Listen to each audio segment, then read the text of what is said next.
Hi everyone. Today's video is going to be kind of different from my usual videos. It's going to be a chatty one, but I did my first low buy in 2023 and I want to share with you what happened and how I did it and all of that good stuff.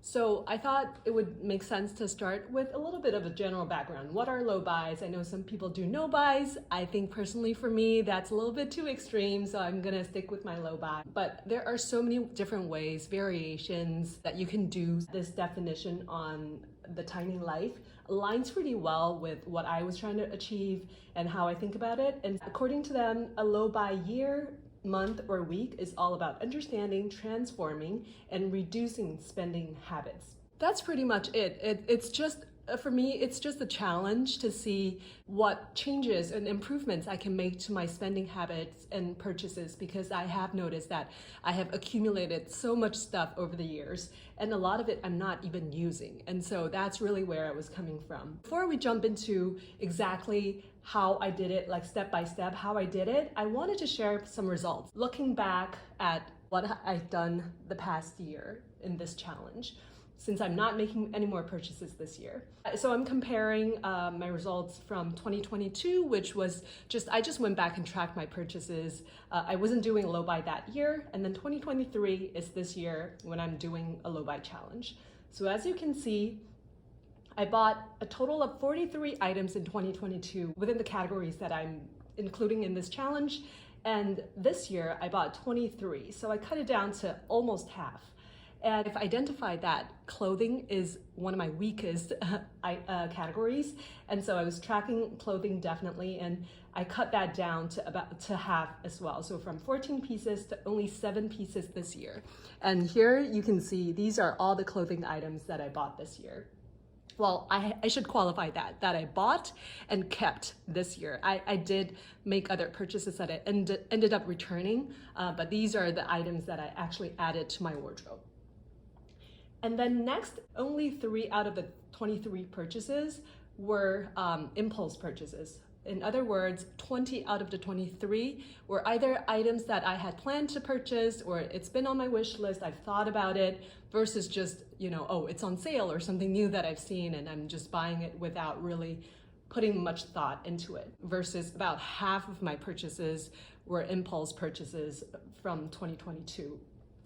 And then finally, so for 2022, I found that, there were 14, I would call it regrets, which are just items that if I have been given a chance to make a decision again, I probably wouldn't buy again. And for 2023, I can honestly say there's only been 2 regrets, which I think is great, because regret items are those that don't end up getting used. And I'm trying to limit the number of items that don't end up getting used.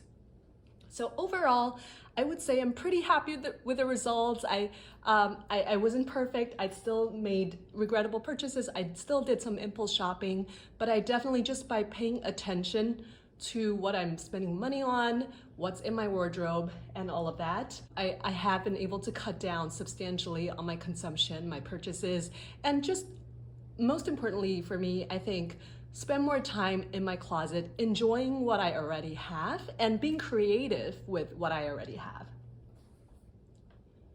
So next, let's get into step by step how I did my low buy, and maybe you can look at my recipe, take what works for you, and we can all do a challenge again next year. First step, I like to ask myself why I'm doing this. So as with any sort of a bigger project, or like if you're implementing like a new system or framework, I find it helpful to ask myself why I'm doing this, so that when I'm making smaller individual decisions, I have like a higher level guiding principle that kind of guides the general direction and helps steer those little decisions toward that general direction and purpose. So for me, just to give you an example, a few of the things that I came up with was I wanted to stop buying stuff that I don't use, because I used to do that a lot.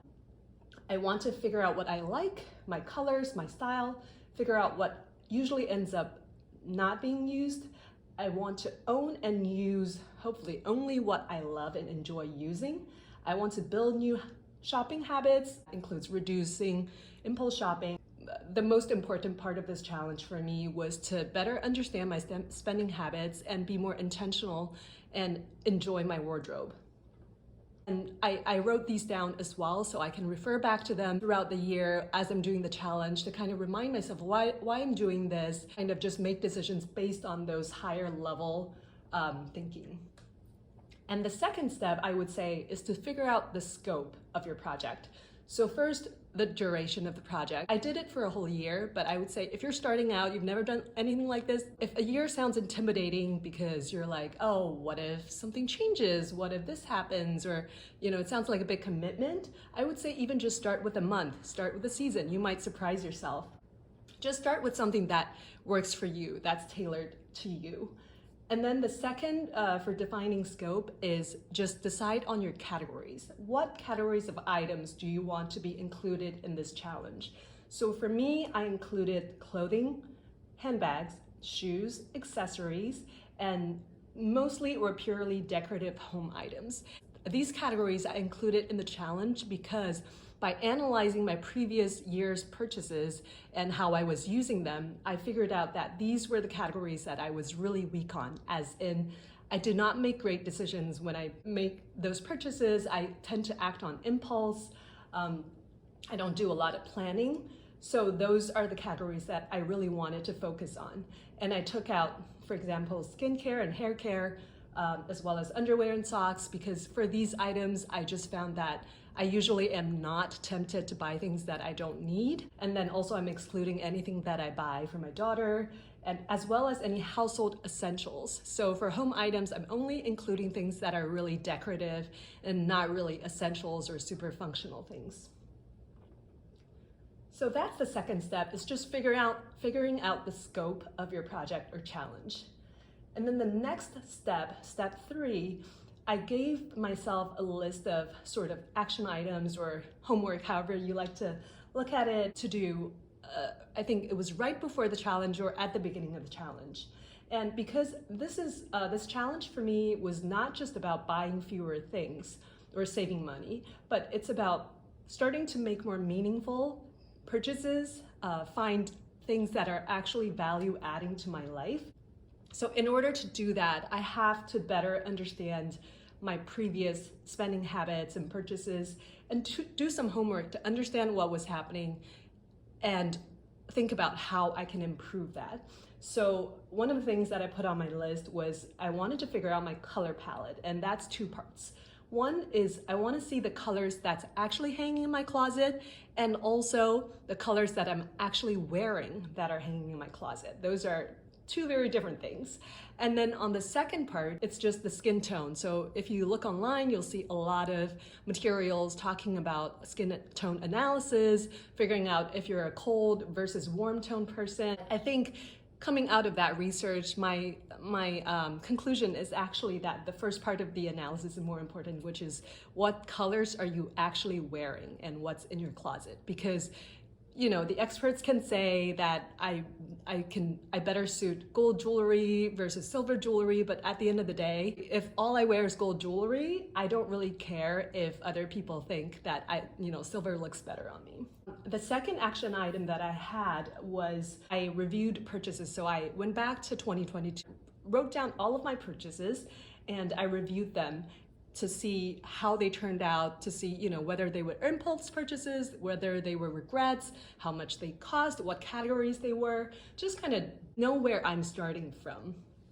And then finally, I also tasked myself to watch some documentaries about the true cost of consumption and materialism and consumerism and minimalism and things like that. I think just to get more knowledgeable about this area. And if you would like any suggestions there, let me know in the comments. Finally, and of course, I think is the most important part of the project, is just, so how do you achieve the low buy? I set out a few rules for when I'm making a purchase.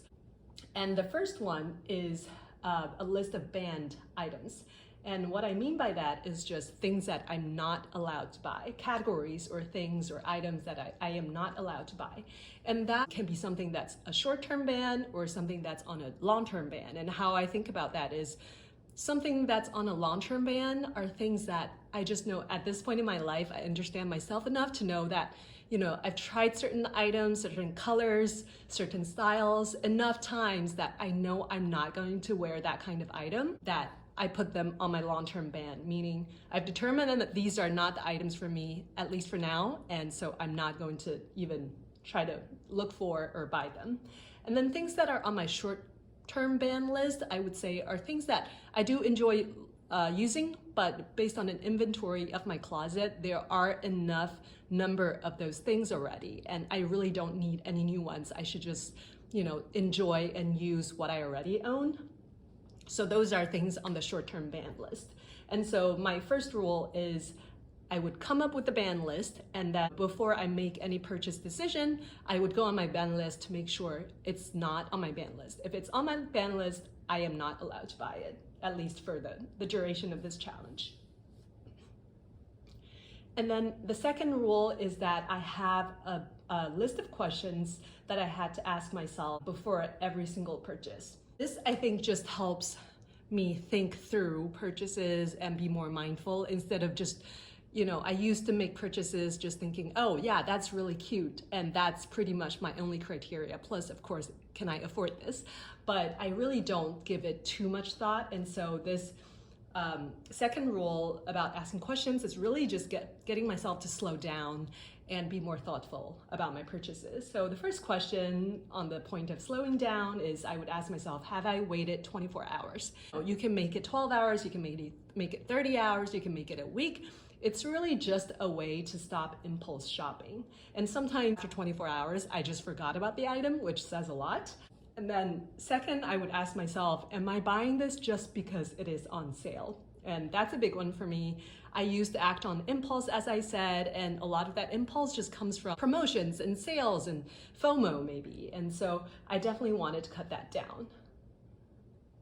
And then I also asked myself, do I have a clear use for this item? Will I use it in the next 3 months? Or these questions are a way for me to gauge exactly how useful and how suitable it is for my current lifestyle. And relatedly, I would ask, how much will I wear this? Is it only for vacations or a special occasion? Or is it more like a multi-season thing? And depending on what the answer is, I would ask myself, do I like it enough then? If it's very seasonal, it's not like I can't buy it, but if it's very seasonal, I would want to really, really like the item before I buy it. And then another question is there something else that I own that I would rather wear? And this for me was a big one. I tend to gravitate towards certain styles, and I end up just accumulating a lot of different items of the same style, but we all know we don't need that many items. Hopefully we're all buying good quality durable stuff, and they're supposed to last for a while. And then finally, another example is just, is this exactly what I wanted? Or is this a cheaper version of what I really want? So I've definitely made that mistake once or twice where I lust after an item for years, but for some reason don't want to pull the trigger. And then I find a cheaper version of it, thinking that will curb my desire for the original item. But of course, if you do that, most of the time you end up still thinking about the original item, and in some cases, I do still go for the original item. So I ended up just wasting time and energy and resources. And one thing that I also have started to kind of look into more is just what the fabric is. I like to buy more those that are made of natural fibers instead of synthetics. Those are just some of the sample questions that I asked myself, that I have made myself answer before I make a purchase. To be honest, I don't always sit down and look through that list of questions before every purchase, but I think because I've taken the time to sit down and think about these questions, I've kind of internalized all of these questions and about the things that I want, that I'm looking for in my items, that even when I'm not going through that list, step by step or manually, just on a subconscious level, I have to say, I already kind of take a lot of those things into consideration before I make a purchasing decision. And then my third and final rule was just that I would buy no more than 25 items total. And this is across all categories that are in the scope of the project. In particular, I wanted to buy no more than 15 pieces of clothing. So I think I did pretty well. I got about have that. And also I wanted to get no more than 2 new bags. I think I ended up getting 2 new bags. So, you know, not bad.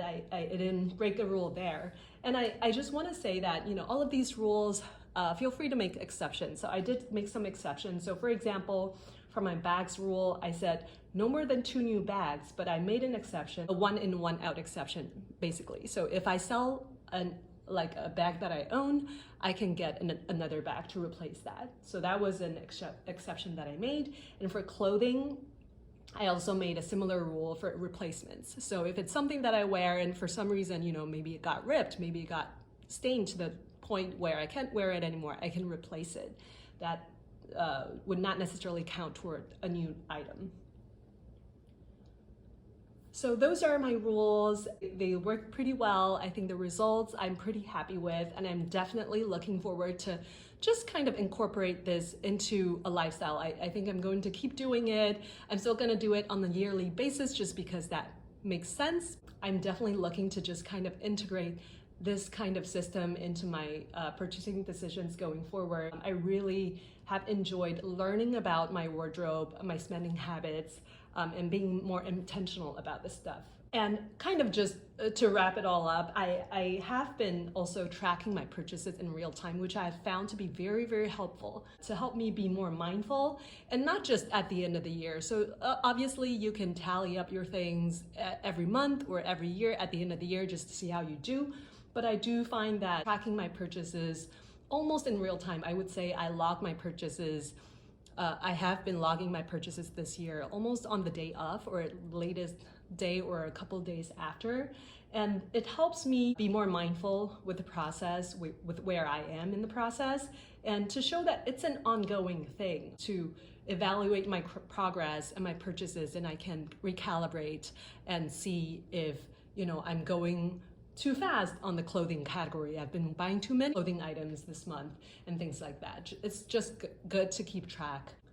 So what do you think? That's all I have for today. I don't know if you guys have done a low buy or a no buy, and what you think, what your rules are, you know, how did yours turn out, or if you're interested in doing one with me next year, definitely happy to answer any questions or, you know, chat with you in the comments. And thank you for joining me today. I hope you enjoyed the video. Have a great day. I'll see you at the next one. Bye.